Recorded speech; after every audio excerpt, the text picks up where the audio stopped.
Hello दोस्तों। तो कैसे हैं आप लोग। मैं आशा करते हैं कि आप लोग स्वस्थ होंगे, मस्त होंगे। तो मैं आज आप लोगों के सामने बताने जा रहा हूं कि बिहार पॉलिटेक्निक 2025 का जो न्यू सिलेबस आया हुआ है वो क्या क्या है। न्यू सिलेबस उसमें क्या क्या पढ़ना है, क्या नहीं पढ़ना है। आखिर जो बच्चे हैं जो एंट्रेंस एग्जाम देता है उसको ये नहीं पता रहता है कि हमको क्या पढ़ना है, नहीं पढ़ना है, और वैसे ही जाके एग्जाम देता है। जनरली वो सब कुछ जानते रहता है और उसको सिलेबस के बारे में पता नहीं रहता हमको क्या पढ़ना है, नहीं पढ़ना है। तो आप लोगों के सामने हम बता रहे हैं सिलेबस में क्या क्या पढ़ना है, नहीं पढ़ना है और कैसे पढ़ना है। और मतलब सीक्वेंस बाय सीक्वेंस में आप लोगों के सामने वीडियो लाता रहूँगा और क्या क्या पढ़ना है, जिस तरह से हम पढ़ाएंगे उस तरह से पढ़िएगा। आपको जो सरकारी कॉलेज है उसमें एडमिशन जरूर मिलेगा। तो मैं बोलना चाहता हूँ कि जो इंस्पायर एजुकेशन आप लोगों का चैनल जो है उस पर जो है उसको सब्सक्राइब कर दीजिएगा। अगर और आगे जो है आप लोग बताते हैं सिलेबस में क्या क्या है। 2025 में सिलेबस जो आया हुआ है न्यू वाला सिलेबस उसमें क्या है नहीं है आप लोग बताते हैं। तो बिना टाइम वेस्ट किए हुए आप लोगों को आगे बढ़ाते हुए दिखाते हैं क्या क्या सिलेबस है, नहीं है। तो चलिए न्यू स्लाइड में आ गए हम लोग। आप लोग बताते हैं जो न्यू स्लाइड में है Bihar polytechnic entrance exam syllabus. तो इसमें जो सिलेबस है for engineering course group polytechnic, तो इसमें क्या क्या है बताते हैं। इसमें जो जनरली 3 सब्जेक्ट से क्वेश्चन आता है। कितना सब्जेक्ट से? 3 सब्जेक्ट से। फर्स्ट है physics, second chemistry, third mathematics. इसमें जो नंबर ऑफ क्वेश्चन होता है 30 नंबर का 30 क्वेश्चन रहता है प्रत्येक सब्जेक्ट से। फिजिक्स से जैसे 30 क्वेश्चन, और केमिस्ट्री से 30 क्वेश्चन, और मैथमेटिक्स से 30 क्वेश्चन। कितना नंबर का क्वेश्चन होता है? कितना नंबर ऑफ क्वेश्चन होता है? फिजिक्स से 30 क्वेश्चन, केमिस्ट्री से 30 क्वेश्चन, और मैथमेटिक्स से 30 क्वेश्चन। और प्रत्येक क्वेश्चन का जो मार्क होता है 5 मार्क्स का होता है। जैसे फिजिक्स का टोटल मार्क्स कितना हो गया? 150 हो गया।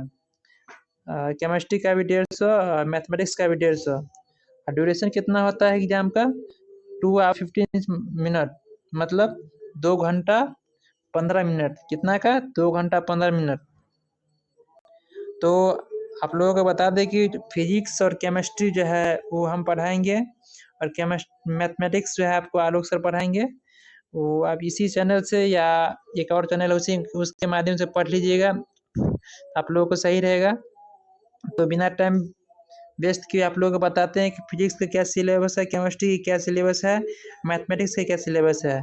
जो बच्चा सब है उसको पता नहीं रहता हमको क्या पढ़ना है, नहीं पढ़ना है। जो फिजिक्स में जैसे बहुत सारा यहाँ पे कंटेंट रहता है, बहुत सारा है, तो उसमें हमको क्या पढ़ना है, कितना चीज़ पढ़ना है उसके बारे में बताते हैं। बच्चा के पास तो कंटेंट बहुत सारा रहता है, लेकिन उसमें जो जितना पढ़ के हमको सरकारी कॉलेज मिल जाए।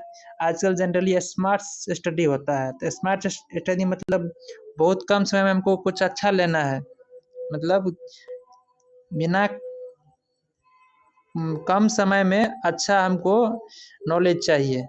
तो आपको इसी चैनल के माध्यम से जिस स्मार्ट स्टडी के तरह से आप लोग को इस बताएंगे क्या सिलेबस है, नहीं सिलेबस है, और बताएंगे जो मतलब किस तरह से क्वेश्चन आता है, आपको क्वेश्चन प्रैक्टिस भी करवाएंगे।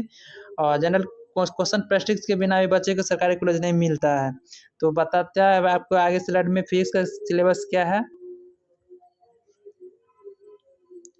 तो हाँ, आप वो फिजिक्स का सिलेबस है।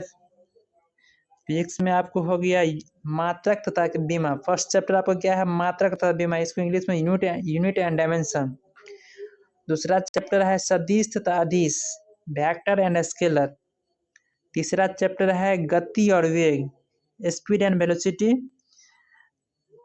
चौथा चैप्टर है प्रक्षेप्य गति, प्रोजेक्टाइल मोशन। पांचवा चैप्टर है उत्तोलक, लीवर। और छठा चैप्टर है न्यूटन्स की गति के नियम और घर्षण, Newton's law of motion and friction. क्या है? छठा न्यूटन्स लॉ ऑफ मोशन। तो फिर से आप लोग बता देते हैं, फर्स्ट चैप्टर है unit and dimension, second chapter जो है आपका वेक्टर एंड स्केलर, थर्ड है आपका स्पीड एंड वेलोसिटी, फोर्थ है प्रोजेक्टाइल मोशन, फिफ्थ है लीवर, और सिक्स जो है आपका न्यूटन्स लॉ ऑफ मोशन। और आगे बताते हैं आपको क्या है सिलेबस, फिजिक्स का जो सिलेबस है आगे बताते हैं। सेवंथ में आपको आ गया कार्य, शक्ति और ऊर्जा। क्या है? कार्य, शक्ति और ऊर्जा, इसको इंग्लिश में वर्क, पावर एंड एनर्जी। आठवां में क्या है? गुरुत्वाकर्षण, ग्रेविटेशन। नौवां में वृत्तीय गति और रेखीय गति, circular motion and linear motion. 10वां में सरल आवर्त गति, सिंपल हार्मोनिक्स मोशन। और 11 में है आपका पदार्थ के सामान्य गुण, जनरल प्रॉपर्टीज ऑफ मैटर। पदार्थ के प्रॉपर्टीज कैसे होता है, जैसे पदार्थ में आपको ठोस, द्रव, गैस, मतलब 2 और प्रकृति होता है, उसके बारे में बताया जाएगा। 12 में है ऊष्मा तथा ताप, हीट एंड टेम्परेचर। 13 में तरंग, क्या है आपका 13 में? तरंग और ध्वनि। क्या है? तरंग और ध्वनि, वेव एंड साउंड। चलिए फिर से बताते हैं, इस स्लाइड का जो सिलेबस है आपके बारे में बता देते हैं फिर से। फर्स्ट है वर्क, पावर एंड एनर्जी। क्या है? Work, power and energy. 8वां जो है ग्रेविटेशन। 9th जो है circular motion and linear motion. 10th जो है सिंपल हार्मोनिक्स मोशन। 11th है general properties of matter. 12th है हीट एंड टेम्परेचर। क्या है? Heat and temperature. 13 है वेव एंड साउंड। चलिए और अगला स्लाइड में बताते हैं क्या है सिलेबस। 14 नंबर जो है आपका प्रकाश है। क्या है? प्रकाश, लाइट।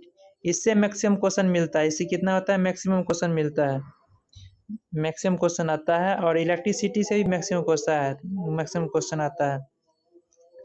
क्या है?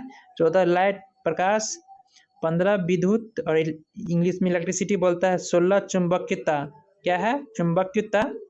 चुंबकीयता और मैग्नेटिज्म इंग्लिश में बोला जाता है। और 17 क्या है? आधुनिक भौतिकी, मॉडर्न फिजिक्स। क्या? Modern physics. और 18 क्या है? विविध मिसलेनियस। इसमें जो है जितना भी फिजिक्स जो पढ़ाया है उसमें से इम्पोर्टेंट क्वेश्चन मिसलेनियस, इसमें सारा क्वेश्चन का जो एक तरह से समझा जाए तो सार बोला जाता है, फिजिक्स का सार इस तरह से इसको बोला जाता है। और 19th में 19 में महत्वपूर्ण सूत्र का संग्रह, इम्पोर्टेंट फार्मूला, जितना भी हम फिजिक्स में फार्मूला का यूज करते हैं उसमें से इसमें सब फिजिक्स के फार्मूला के बारे में दिया गया है, बताएंगे हम आपको।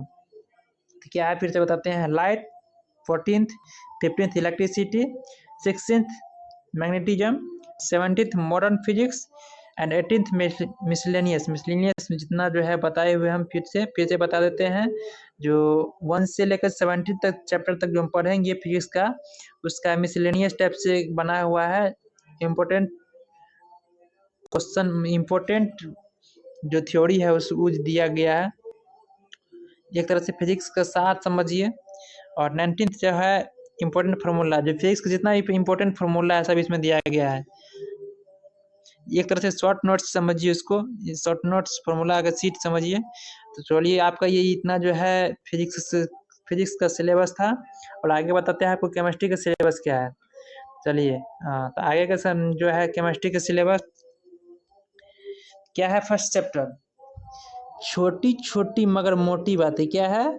छोटी छोटी मगर मोटी बातें। इसमें तो बच्चा नहीं जानेंगे छोटी छोटी मगर मोटी बातें क्या है। तो वो जिस दिन हम सब्जेक्ट पढ़ाएंगे, चैप्टर पढ़ाएंगे छोटी छोटी मगर मोटी बातें, उसमें पता चलेगा छोटी छोटी मगर मोटी बातें क्या है। इसमें जो है जनरली पदार्थ के प्रकृति के बारे में बताएंगे। पदार्थ कितने प्रकार का होता है, जैसे ठोस, द्रव, गैस, प्लाज्मा, बोस, आइंस्टीन होता है जो है पदार्थ के 5 अवस्था, उसके बारे में बताएंगे। और दूसरा चैप्टर हो गया आपको परमाणु संरचना और सिद्धांत। क्या है? परमाणु संरचना और सिद्धांत, एटॉमिक स्ट्रक्चर एंड थ्योरी। तीसरा हो गया आपका मोल संकल्पना। क्या है? मोल संकल्पना, मोल कॉन्सेप्ट। चौथा आपका हो गया रासायनिक बंधन, केमिकल बॉन्डिंग। 5वां हो गया आपका रेडियो सक्रियता, रेडियो एक्टिविटी। 6ठा आपको हो गया ऑक्सीकरण तथा अवकरण। क्या है? ऑक्सीकरण तथा अवकरण, ऑक्सीडेशन एंड रिडक्शन। 7वां हो गया आपका विलयन। क्या है? 7वां विलयन, जिसको इंग्लिश में सॉल्यूशन बोला जाता है। आप फिर से बताते हैं आपको जो केमिस्ट्री का सिलेबस है, फर्स्ट चैप्टर में क्या है आपको? Small small but big thing.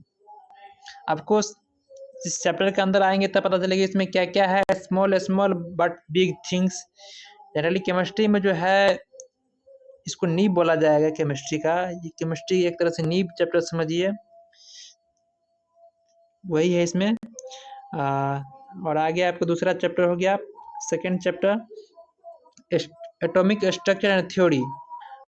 तीसरा आपको हो गया मोल कंसेप्ट। चौथा आपको हो गया केमिकल बॉन्डिंग। 5वां आपको रेडियो एक्टिविटी। और 6ठा ऑक्सीडेशन एंड रिडक्शन। क्या है? Oxidation and reduction. और 7th में आपको सॉल्यूशन। तो और आगे बढ़ाते हैं, आपको बताते हैं आगे आगे, आगे क्या सिलेबस है। हाँ, और 8वां जो है चैप्टर गैस नियम, गैस लॉ। क्या है? गैस नियम, गैस लॉ। और 9वां जो है आपका अम्ल, क्षार तथा लवण। क्या है? अम्ल, क्षार तथा लवण, एसिड, बेस एंड साल्ट। 10वां जो है तत्वों का आवर्ती वर्गीकरण, पीरियोडिक क्लासिफिकेशन ऑफ एलिमेंट। क्या है? Periodic classification of element. 11th जो है आपका ईंधन, फ्यूल्स। 12 जो है आपको कार्बनिक रसायन और उनके यौगिक, organic chemistry and its compound. क्या है? Organic chemistry and its compound. 13 जो है उत्प्रेरक, मिश्र धातु एवं अयस्क, कैटलिस्ट, एलॉय एंड ऑड। क्या है? फिर से आपको बता देते हैं स्लाइड का जो सिलेबस है। 8 में गैस लॉ, 9th में एसिड, बेस एंड साल्ट, और 10th में periodic classification of element, 11th में फ्यूल्स, और 12th में organic chemistry and its compound, 13 में कैटलिस्ट, एलॉय एंड ऑड। और आपको नेक्स्ट स्लाइड में बताते हैं क्या है। हाँ, नेक्स्ट स्लाइड में है आपको 14 नंबर मानव निर्मित रासायनिक पदार्थ। क्या है? मानव निर्मित रासायनिक पदार्थ, मैन मेड केमिकल सब्सटेंस। और 15th नंबर है प्रमुख रासायनिक अभिक्रिया, इंपॉर्टेंट केमिकल रिएक्शन। क्या है? Important chemical reaction. केमिस्ट्री का जितना केमिकल रिएक्शन होता है उसमें जो इंपॉर्टेंट केमिकल रिएक्शन होगा उसकी इसमें बताएंगे। जो जनरली जो पूछा जाता है बिहार पॉलिटेक्निक एंट्रेंस में वो बताएंगे। और 16 जो है विविध, मिसलेनियस। और 17 है जो वन लाइनर अप्रोच। इसमें जो वन लाइनर में क्या हो गया, जो क्वेश्चन है ये एक तरह से PYQ टाइप से क्वेश्चन इसमें दिया गया है, आपको बताएंगे। तो फिर से बता देते हैं आप लोगों को। जो 14th नंबर क्या है, man made chemical substance. 15th में इम्पोर्टेंट केमिकल रिएक्शन। और 16th में मिसलेनियस। 17th में वन लाइनर अप्रोच।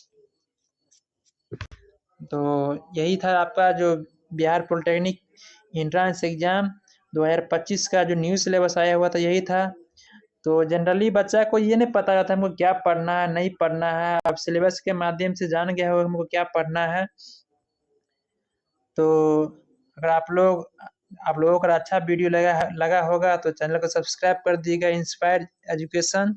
अगर चैनल पे सब तो नए नए ही होंगे, क्योंकि नया चैनल है तो सब नए नए ही होंगे, हमको जो लग रहा है। और इसमें जो कोई त्रुटि हुआ होगा तो उसको माफ़ कीजिएगा, क्योंकि हम आप लोगों की तरह ही एक अच्छे स्टूडेंट ही हैं, जो आप लोगों के समक्ष चाहते हैं। जो हम कठिनाई का सामना किए हैं, वो हम चाहते हैं कि आप लोग कठिनाई का सामना नहीं करें। जो हम लोग को जिस समय एंट्रेंस एग्जाम हुआ था तो हमको सिलेबस के बारे में कुछ नहीं पता था, बस वैसे ही जाके एंट्रेंस एग्जाम दे दिए और मेरा कुछ खास स्कोर नहीं था। तो हमको इलेक्ट्रिकल इंजीनियरिंग क्या मिल गया था, हमको इलेक्ट्रिकल इंजीनियरिंग ब्रांच मिल गया था। और जीपी सुपौल में मेरा एडमिशन हो गया था। कहाँ हो गया था? जीपी सुपौल में। जीपी सुपौल में मेरा एडमिशन हो गया था। जो हम कठिनाइयों का सामना किए हैं और जिस तरह से हम पढ़े हैं उससे बेहतर ढंग से आप लोगों को बताएंगे कि पढ़ाएंगे जो मतलब क्या है नहीं है, किस तरह से पढ़ना है। तो और बता देते हैं जो इस चैनल के माध्यम से आप लोगों को सारी content Bihar polytechnic entrance, DElEd entrance और बिहार पुलिस ऐसा और paramedical entrance, paramedical dental entrance, इस सब का जितना भी है इंट्रांस का जो है उसका तैयारी करवाया जाएगा। और इस तो आप लोग अगर चैनल को सब्सक्राइब कर दीजिएगा, लाइक कर दीजिएगा। चलिए।